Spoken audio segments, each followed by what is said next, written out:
Economia Direta. Os assuntos econômicos em discussão na Câmara. Bem, quem já está na linha conosco é o Fernando Gomes, nosso companheiro de todas as semanas no quadro Economia Direta. Bom dia, Fernando.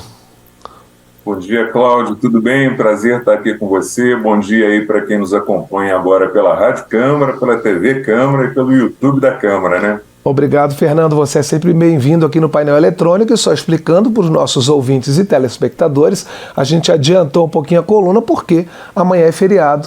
Então a gente não quis perder essa oportunidade de ter o Fernando conosco. Fernando, foi divulgado na segunda-feira o Boletim Focus do Banco Central, que traz as previsões dos analistas do mercado financeiro para indicadores importantes da economia brasileira: crescimento do PIB, inflação, taxa de câmbio. As projeções vêm melhorando bastante em relação ao início deste ano. A previsão de crescimento da economia em 2023, por exemplo, é de 2,89%. No início do ano, era de menos de 1%, olha a diferença. A previsão da inflação é de 4,63% e essa previsão era de mais de 6% no início do ano, chegou a ser de 11% no segundo semestre de 2022. Eu gostaria de falar com você sobre alguns desses itens, começando pelo PIB, pelo crescimento da economia. Fernando Gomes, o que é que explica essa melhora no desempenho da economia brasileira do início do ano até agora? É isso mesmo, Cláudio. As previsões para o crescimento da economia elas foram melhorando de forma importante, significativa ao longo desse ano. Como você disse, a previsão de crescimento no início desse ano era de menos de 1%, 0,75% para ser mais exato, e ela foi se elevando à medida que os resultados efetivos na economia foram se concretizando. Então, o crescimento do PIB, que é o Produto Interno Bruto, conjunto de todas as riquezas aí que o país produz, ele foi de 1,8% no primeiro trimestre e de 0,9% no segundo trimestre. Esses dois resultados eles foram acima das previsões do mercado, e se você considerar o crescimento da economia nos últimos 12 meses, com base nessa média trimestral que é apurada, a gente já está com 3,2% de crescimento anualizado. Quais são, como você perguntou, os principais fatores que ajudaram nesse crescimento? Primeiro trimestre, a gente pode dizer aqui que o agronegócio foi o principal responsável por esse crescimento. O agro cresceu 21% no primeiro trimestre, um resultado excelente. Segundo trimestre, o resultado veio da expansão da indústria e do setor de serviços.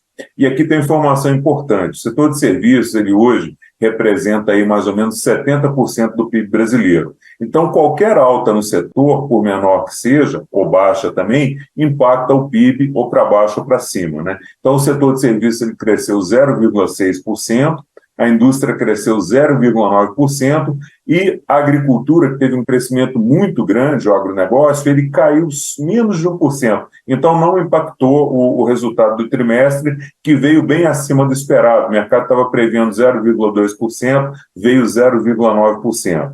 Houve também um aumento no consumo das famílias, e aí entram algumas medidas que foram adotadas pelo governo, como o aumento que foi dado aos programas sociais acima da inflação. Aqueles que são corrigidos pelo salário mínimo tiveram aumento acima da inflação.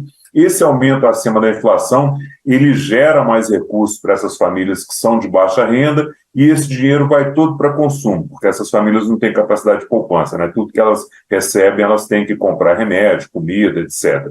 Como todo esse dinheiro vai para o consumo, ajuda a movimentar mais a economia e contribui também para aumentar o PIB. Outra medida importante aprovada pelo governo: desconto dado para a compra de carros populares. Movimentou esse mercado, contribuiu para aumentar as vendas de veículos e também ajudou no crescimento do PIB. Um mês após a medida entrar em vigor, foram vendidos 120 mil carros com esse desconto. Então, todas essas medidas que a gente comentou, e o desempenho da agricultura e do setor de serviços, em especial, no primeiro semestre, contribuíram aí para essa melhora da economia e para essa elevação aí nas previsões para os próximos 2 trimestres e para o fechamento do ano aí do PIB. Pois é, Fernando, era justamente sobre isso que eu queria falar com você. Essa tendência de crescimento, ela deve continuar pelos próximos meses? Existem outros fatores que podem contribuir para ajudar esse desempenho agora no fechamento do segundo semestre? E a gente já pode arriscar alguma perspectiva para 2024?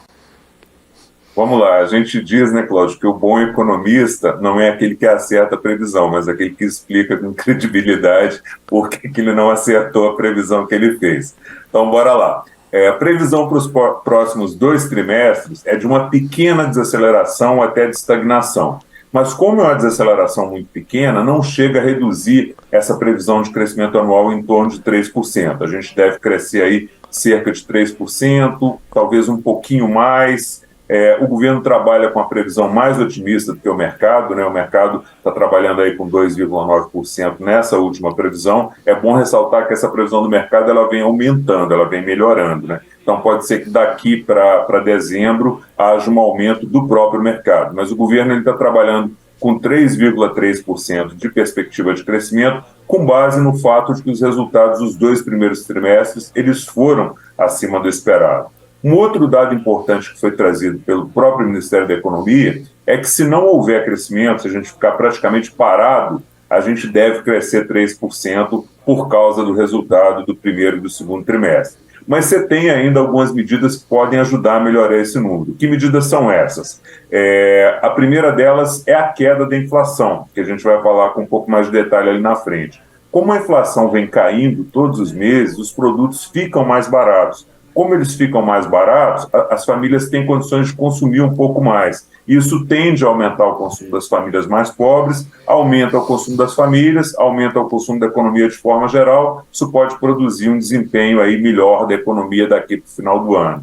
Outra medida importante, a queda da taxa de juros. Esse ciclo já começou, nós já tivemos 2 quedas de 0,5%, e a previsão é de que na próxima reunião, por sinal acontece hoje, haja mais uma queda de 0,5%.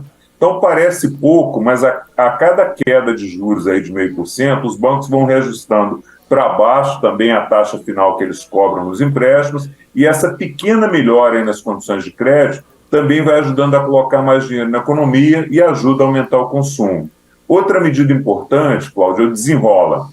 A regularização das dívidas aí de milhões de brasileiros, a retirada do nome dessas pessoas dos cadastros negativados de crédito, significa que essas pessoas vão voltar a ter acesso a crédito em bancos, em crediários, em lojas. Isso também deve aumentar o consumo e pode ajudar no crescimento da economia nesse último trimestre. Como o desenrola começou a atingir essa classe com menos recursos agora, essa medida vai começar a impactar principalmente agora, nesse último trimestre. Então, medidas importantes também foram aprovadas aqui no Congresso, como o novo marco fiscal para equilibrar as contas do governo. Conforme a gente já explicou aqui, governo com as contas equilibradas paga menos juros. Quando o governo paga menos juros, a Selic tende a cair e, com ela, todas as taxas de juros tendem a cair. Então, quer crédito mais barato para a população, isso incentiva investimentos, incentiva consumo e ajuda a melhorar o desempenho da economia. E tem também o aumento do consumo decorrente do Natal. Entra os recursos do 13º, todo mundo compra presente, às vezes faz uma compra maior, troca de carro. Então, dezembro é um mês que ajuda a puxar o resultado do trimestre e do ano para cima. E para fechar, a gente não pode deixar de citar aqui que a nota de crédito do Brasil ela foi elevada, foi melhorada por 2 agências internacionais de classificação de risco. Entre as justificativas para subir a avaliação de risco do país, para melhorar a avaliação de risco do país, essas agências citaram os avanços da reforma tributária e a votação do arcabouço fiscal, medidas importantes aprovadas aqui pelo Congresso, e que aumentam a confiança dos investidores, principalmente dos investidores externos, para vir investir aqui. Com mais investimento, você gera abertura de novos negócios, você gera mais emprego, gera mais consumo e melhora o desempenho da economia. Então, tudo isso junto aí, pode ser que a gente tenha o resultado do PIB até acima dos 3%. Vamos acompanhar aí de perto, mas assim, eu particularmente estou otimista. Eu acho que vai passar dos 3%. Você já deu um spoilerzinho sobre inflação, né? E a gente já falou na abertura da coluna que os índices de inflação também vêm melhorando, né? As previsões do mercado vêm melhorando a cada instante. E o que é que tem contribuído para essa queda da inflação e como é que deve ser esse comportamento a partir de agora? Bom, Cláudio, o primeiro fator que a gente tem que citar, indubitavelmente, né, é a redução, para a redução da inflação é a taxa de juros, né, que apesar de já ter iniciado seu ciclo de queda, a gente falou aqui, foram 2 quedas de 0,5% e hoje deve cair mais 0,5%, ela ainda está muito alta, está acima de 12%. Então, os juros eles têm um efeito defasado na inflação de 6 meses a 1 ano, quer dizer, a taxa de juros lá de trás, de 13,75, começa a ter o impacto dela a partir de 6 meses a 1 ano. Então, ela está tendo esse impacto exatamente agora. E aqui é bom a gente lembrar que os juros também estão em queda, e esse é um dos fatores que deu segurança ao Banco Central para iniciar esse processo de queda aí, que veio junto com a aprovação do arcabouço fiscal. O arcabouço ele demonstra que o governo tem como meta não gastar mais do que arrecada a partir de 2024, que vai seguir uma política monetária mais rígida, e esse é um dos componentes aí que ajuda o Banco Central para iniciar esse ciclo aí de queda de juros. Outro fator que contribuiu para a redução da inflação foi a queda do preço das commodities no mercado internacional, né? Commodities são aqueles produtos que são vendidos no mercado internacional e têm um preço padrão. Petróleo, soja, minério de ferro, trigo. Então, embora o preço do petróleo ainda permaneça instável por causa desses conflitos externos, dessas guerras, a maioria das outras commodities já está com os preços normalizados e com tendência de queda. Então, que mais? Outro fator que colaborou aí para a queda da inflação foi a super safra agrícola que teve no Brasil, que contribuiu para reduzir os preços dos alimentos internamente aqui no país. Então, todos esses itens juntos levaram o mercado a prever essa taxa de 4,63% aí para a inflação em 2023, que foi a última previsão do Focus. E aqui, Cláudia, é importante a gente ressaltar que essa inflação projetada pelo próprio mercado, ela já está dentro da meta de inflação para o ano. Não está no centro da meta, que é de 3,25%, mas quando você coloca a margem de tolerância, que é de 1,5%, aí você chega em 4,75%. Então, uma inflação de 4,63%, ela está abaixo do teto da meta de inflação, que é de 4,75%. E esse é o cenário assim, que todo mundo quer, né? Um bom crescimento econômico, pode superar os 3%, geração de emprego e renda e com a inflação dentro da meta. O grande desafio do governo para o próximo ano é manter o desempenho de 2023, manter a inflação sob controle, de preferência mais próxima do centro da meta, que para o ano que vem é de 3%, manter o crescimento econômico aí e manter as contas públicas equilibradas. E a gente segue aqui acompanhando. Vamos acompanhar e torcer para que essa tendência se mantenha e que a gente tenha números bons daqui a algum tempo. Fernando Gomes, muito obrigado pela sua participação aqui no Painel Eletrônico. Uma ótima quarta-feira para você, um bom feriado e a gente se encontra na próxima semana. Obrigado, Cláudio. Um abração para você, um abraço para todo mundo que nos acompanha aí e bom feriado para todo mundo. Obrigado, um abraço.